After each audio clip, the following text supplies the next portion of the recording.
addressing climate change. Your unwavering commitment to addressing climate change and reimagining our relationship with the planet is commendable. So, in your esteemed view, how can governments and corporations effectively collaborate to address environmental challenges while fostering economic growth and innovation? Yes, this one is in the acronym. Yeah, Singapore loves acronyms. It's called G2G, government to government. There are a lot of talks. So recently, I believe that Singapore, driven by DBS, SGX, and Temasek, they came out with a carbon exchange. So Singapore, by definition, I think it's carbon positive because we are a small island consuming a lot of resources.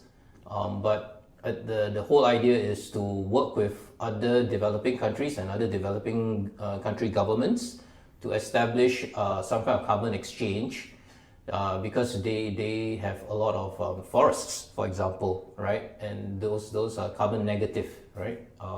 So is there a way, and then some of them are even toying around with using blockchain to make sure that there is no falsification, and there should be some kind of standards that's met, and then maybe the blockchain as an underlying protocol would make sure that everything that's being transacted is immutable, right?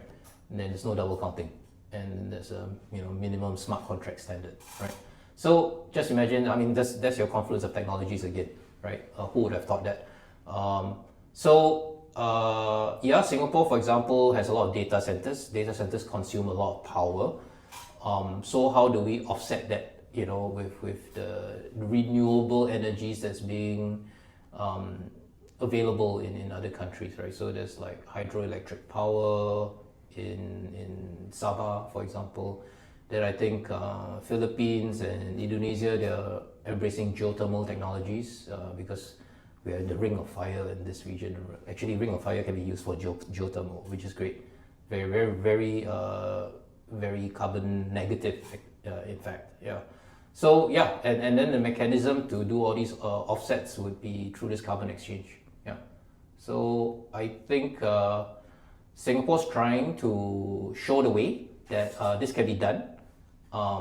And I think they're onboarding more and more. It's voluntary now, but it's like a snowball effect. Once you get more governments signed on to this carbon exchange, I think it will be successful eventually. Yeah. Thank you so much. So could you also shed light on successful investment practices where these sort of innovative technologies have been deployed in Singapore for a sustainable future?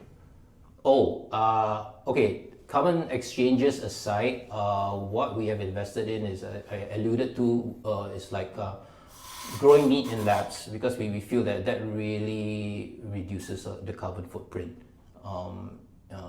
That's one, so we actually invested in one. Then we have been looking at synthetic palm oil, because palm oil plantations take up a lot of land, and if you can synthesize palm oil, then you do away with the need of actually having lots of palm oil plantations, right? So that's something that my colleagues are closely looking at it. They haven't pulled the trigger yet because I want to make sure that the science works and is scalable. Yeah. So there's a lot in that area.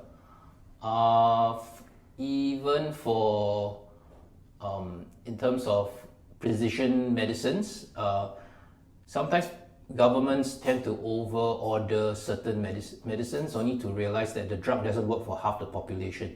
So if you do some genome sequencing and you realize that that's because half the population's genome are not really, they don't really react well to such a drug, or they're resistant to such a drug, then you shouldn't have ordered too much. So that's very wasteful. So if you know how to do a bit more precision medicine techniques, and characterize the population, then you can save a lot of costs, because you only need to order half the drugs, right? Then your healthcare bill goes down. So those are the things. Those are quite a few interesting investments.